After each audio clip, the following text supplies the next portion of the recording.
देखिए, अगर अमली को आप कह रहे हैं कि फिजिकल वो इंटरवीन करेंगे, तो इस वक्त मुनासिब वक्त नहीं है उनका इंटरवीन करने का, या कोई साइड इस तरह से शो करने का, या कोई मिलिटरीली ईरान को हेल्प आउट करने का।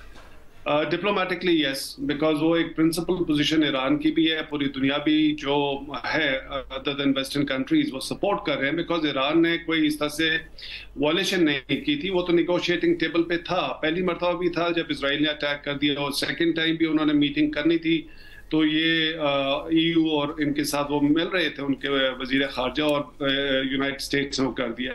तो उनकी जो पोजीशन है मॉरली, एक डिप्लोमेटिकली बड़ी स्ट्रांग है, जिसको वो चाइना और रशिया जो है वो जरूर सपोर्ट करते हैं, हम भी सपोर्ट करते हैं, और बाकी सारे कंट्रीज भी उसको सपोर्ट करते हैं। लेकिन मिलिटरीली कुछ जो सोशल मीडिया पे चल रहा है या कुछ इस तरह की चीजें, मेरा नहीं ख्याल है कि इस वक्त कोई भी कंट्री इस तरह से इस पोजीशन में है कि वो ईरान को मिलिटरीली सपोर्ट कर सकेगा। और ईरान इस वक्त जिस तरह से एक इमेज आया है, या जो ना वेस्टर्न जो मीडिया जिस तरह से परसेप्शन बना रहा है, देखिए मैं थोड़ी सी क्लैरिफिकेशन कर दूं। जो न्यूक्लियर फैसिलिटीज उनकी हैं, जो भी 2-3 उन्होंने की है स्पेसिफिक, और यूनाइटेड स्टेट्स बड़ा क्लियर है, और उसके अंदर उन्होंने कहा कि हम खाली न्यूक्लियर फैसिलिटीज इन 3 को टारगेट किया है। अगर इतना आसान होता उनको खत्म करने का, तो कब से कर चुके होते। ये इतना आसान नहीं है, क्योंकि जब आप कोई इंफ्रास्ट्रक्चर तो डिस्ट्रॉय कर सकते हैं, नॉलेज को आप खत्म नहीं कर सकते। ज्यादातर वेस्टर्न जो एनालिस्ट है इस चीज पे मुत्तफिक है कि स्ट्राइक से ज्यादा ये होगा कि चंद साल, 2-4 साल आप ईरान के प्रोग्राम को डिले कर सकेंगे, बिकॉज जो सेंट्रीफ्यूज टेक्नोलॉजी उन्होंने हासिल कर ली है, जो नॉलेज उन्होंने हासिल कर लिया है, वो दोबारा से इसको कर सकते हैं। ऑलरेडी वो 60% HEU बना सके, और 400 kg उनके पास है। तो अभी तो अगर वो टेक्निकली देखा जाए तो ईरान जो है शायद थोड़ा सा सेटबैक होगा इन फैसिलिटीज से। अगर कह भी ले कि ये पूरी डिस्ट्रॉय हो गई है, जो कि अभी तक क्लियर नहीं है, यूनाइटेड स्टेट्स भी नहीं है, जैसे अभी चिश्ती साहब ने भी कहा कि इसकी वेरिफिकेशन होना अभी बाकी है।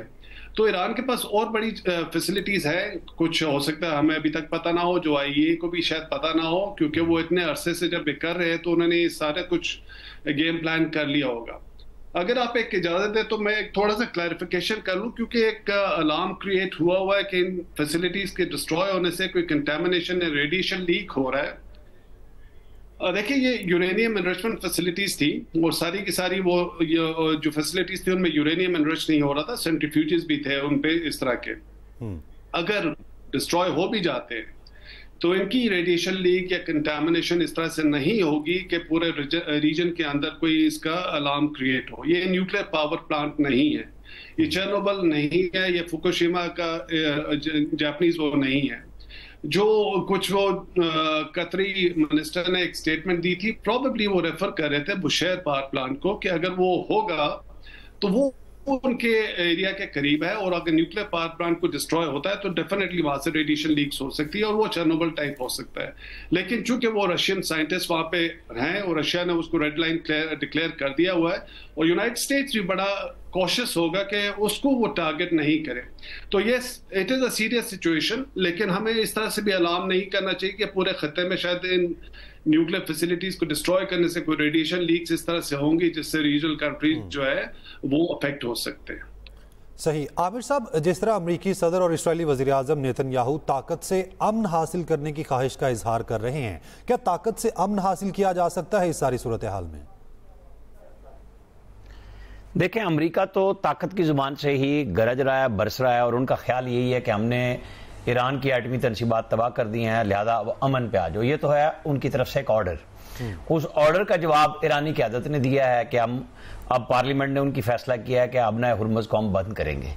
उन्होंने इसराइल पे हमले भी किए, और जितनी उनकी शकत है वो उससे जवाब दे रहे हैं कि वो उसमें नहीं जा रहे, कि दब नहीं रहे, बैठ नहीं रहे, और वो दुनिया भर में राब्ते कर रहे हैं। कल अभी हम पहले भी बात कर रहे थे कि ईरानी वज़ीर ख़ारजा जो हैं वो मास्को पहुंच रहे हैं और सदर पुतिन से मुलाकात करेंगे, बात करेंगे।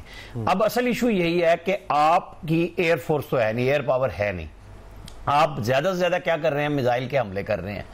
ऐसे में गुफ्तगू का रास्ता आप बनाना चाहिए, क्योंकि रशिया, चाइना, फिर गल्फ ममालिक जो सारे इस वक्त सपोर्ट कर रहे हैं, और पाकिस्तान जिसने खुल के मजम्मत की अमरीकी हमले की, और वजीर आजम की, हमारे शहबाज शरीफ की बात हुई है ईरानी सदर से। अच्छा, आप देखें कि उधर मोदी ने भी बातचीत की है, लेकिन उन्होंने हमले की मजम्मत नहीं की इसराइल के और अमेरिका के। उन्होंने ये कहा कि डी एस्केलेशन होनी चाहिए। ये ईरान को समझना चाहिए कि वो किसके ऊपर बैंक कर सकता है, किन से बात कर सकता है, किन से रास्ता निकाल सकता है, कौन इसराइल का दोस्त है, कौन ईरान की मदद कर सकता है। इस वक्त एक ऐसी सिचुएशन में जाहिर है, एक सिचुएशन है, वो अपनी कौमी हमीयत पे कोई सौदा नहीं कर रहे, उसके ऊपर वो खड़े हुए हैं, लेकिन आलमी बरादरी के साथ जो लोग उनके साथ बात कर रहे हैं उनसे राब्ता भी कर रहे हैं। तो रास्ता निकालना चाहिए और फौरन निकालना चाहिए, क्योंकि अभी जिस तरीके से हमें मतलब जो ईरान ने कहा हुआ है कि अब वो अमेरिकी अड्डों पे हमला कर सकता है, तो उससे तो खित्ते में आग लग जाएगी ना एकदम। क्या अगर आप इराक में करते हैं, सऊदी अरब में करते हैं, कतर पे करते हैं, यूएई में करते हैं, जहां अमेरिकन अड्डे मौजूद हैं, सारे इर्द गिर्द मौजूद ही है ना उनके अड्डे, बिल्कुल हजारों सिपाही उनके मौजूद हैं वहां पे, और वो उसके ऊपर मजा लेने के लिए तैयार बैठे हैं कि ईरान ये काम करे और हम इसको दोबारा हमला करेंगे। देख अभी आप 8 बजे की ब्रेकिंग ये देख रहे थे कि इसराइल ने दर्जनों परवाजें की हैं ईरान के ऊपर और हमले किए हैं उनकी फोर्सेस के अड्डों पे, लेकिन उनके पास जवाब नहीं था उन तैयारों के ऊपर हमला करने का। तो वक्त दोनों तरफ बहुत तेजी से गुजर रहा है और इंसानी अलमिया जन्म न ले, बल्कि रास्ता बनाना चाहिए गुफ्तगू का। यही हल है। वो जो कह रहे हैं ना अमन जो ट्रंप की धमकी है, उसको ईरान को अपने हक में अपने दोस्त ममालिक के जरिए फायदा लेने में इस्तेमाल करना चाहिए। सही। नासिर अली खान साहब, आप क्या कहते हैं, सारी सूरत हाल में अमन का रास्ता निकालना और गुफ्तगू से मसाइल का हल निकालना कितना जरूरी है जंग की बजाय? बिल्कुल, बेशक इसके अलावा और कोई रास्ता नहीं है, इसके अलावा तबाही का रास्ता है। और मैं बार बार ये कह रहा हूँ, ये सिर्फ ईरान पे नहीं होगा, इसके असरात जो हैं वो सारी मशरिक़ वुस्ता पे होंगे। और ये मैं बता दूं कि ईरान जो है वो बड़े अरसे से बातचीत करने को तैयार है। वो अपने न्यूक्लियर प्रोग्राम पे भी जो इंस्पेक्शंस हैं उनके लिए भी तैयार है। फ़र्क ये है कि इज़राइल इसमें जो मुनाफ़कत है वो ये कि 1960 में उनके प्रोग्राम शुरू हुए थे जब वो न्यूक्लियर बम बनाने की कोशिश कर रहे थे। उनकी सिर्फ अमेरिका ने कोई 4 साल इंस्पेक्शन की, जिसमें उन्होंने बड़े आसानी से उन इंस्पेक्टर्स से अपना जो जौहरी हथियार का प्रोग्राम था वो छुपाया। और अब उनके पास 80 से लेके 200 कुछ कोई लोगों के स्पेकुलेशन है इतने जौहरी हथियार हैं। जहां तक ईरान का ताल्लुक है, उसने नॉन प्रोलिफरेशन ट्रीटी साइन की है, वो हमेशा से तैयार रहे हैं। JCPOA की मिसाल आप ले सकते हैं।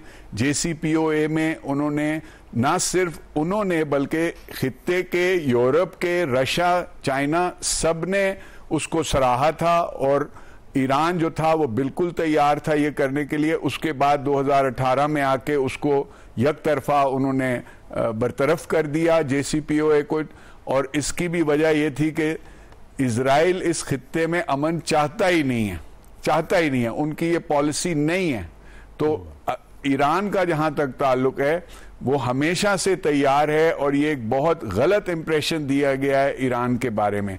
हाँ, अलबत्ता मैं ये जरूर कहूंगा कि जो भी हालात थे उनके इस इलाके में, अगर स्टेट लेवल पे कोई दोस्त नहीं थे तो जरूर उन्होंने कुछ अपनी प्रॉक्सीज इस्तेमाल की हैं।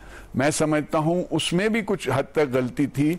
अगर आप कोई जौहरी प्रोग्राम कर भी रहे थे तो आपको एक सिंगल फोकस होना चाहिए था और उसमें आपको और इधर उधर की लड़ाइयां अपने सर नहीं मोलनी चाहिए थी। आपको चाहिए था कि जितना हो सके वो खामोशी से उस प्रोग्राम को करें जैसे बाकी लोगों ने किया है। लेकिन ये जरूर मैं कहूंगा कि अमन के अलावा और कोई चारा नहीं है। अगर ये बात बढ़ी तो इसके खतरात जो हैं वो हम और आप उसका अंदाजा भी नहीं लगा सकते। सही। खालिद साहब, आपकी जानिब आऊंगी। जैसे कि नासिर साहब ने बड़ी बात की है कि खित्ते में कशीदगी बढ़ी तो मशरिक़ वुस्ता पर भी असरात होंगे। क्या कहेंगे, अगर ईरान ने जवाबी कार्रवाई की तो क्या इजराइल या अमेरिका इसका दायरा वसी करके मुकम्मल जंग की जानिब जाएंगे? देखिए, ईरान के पास तो ऑप्शन ही कोई नहीं है। ईरान के पास एक ही मीडियम रह गया है। आपने नोट किया होगा अभी तक जो उन्होंने सरफेस टू सरफेस मिसाइल मारे हैं, पहले ड्रोन किए हैं, फिर बैलिस्टिक मारे हैं, फिर हाइपरसोनिक मिसाइल मारे हैं। ईरान के पास प्रोहिबिटिव कॉस्ट इंपोज करने का कोई ऑप्शन रह नहीं गया।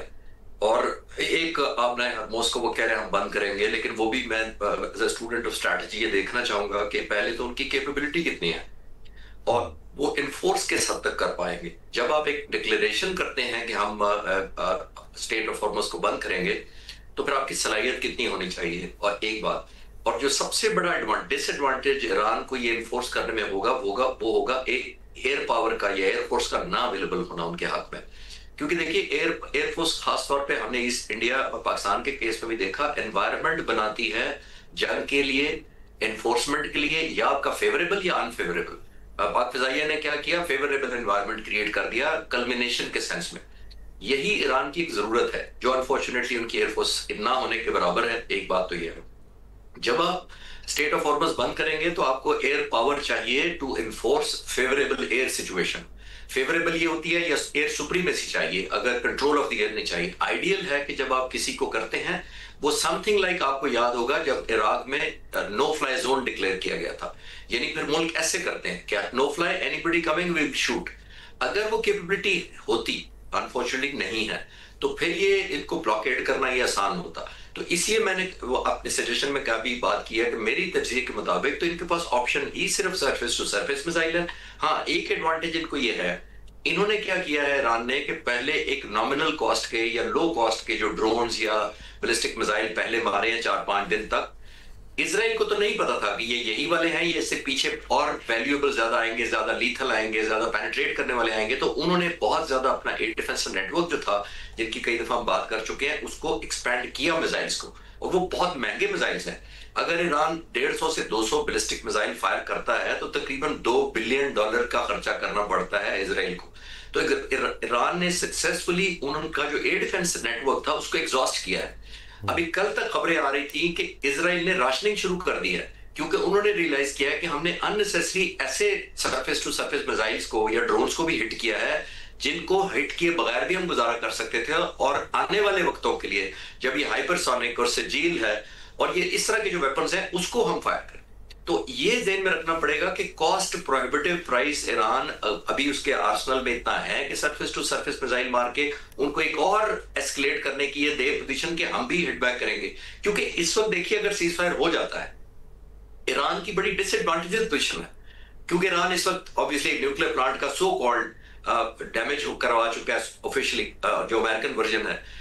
डिपेंड करेगा ईरान का आगे वे फॉरवर्ड। आखिरी पॉइंट मेरा इस सवाल पे ये है कि ईरान को ये भी देखना पड़ेगा कि रियल डैमेज क्या है और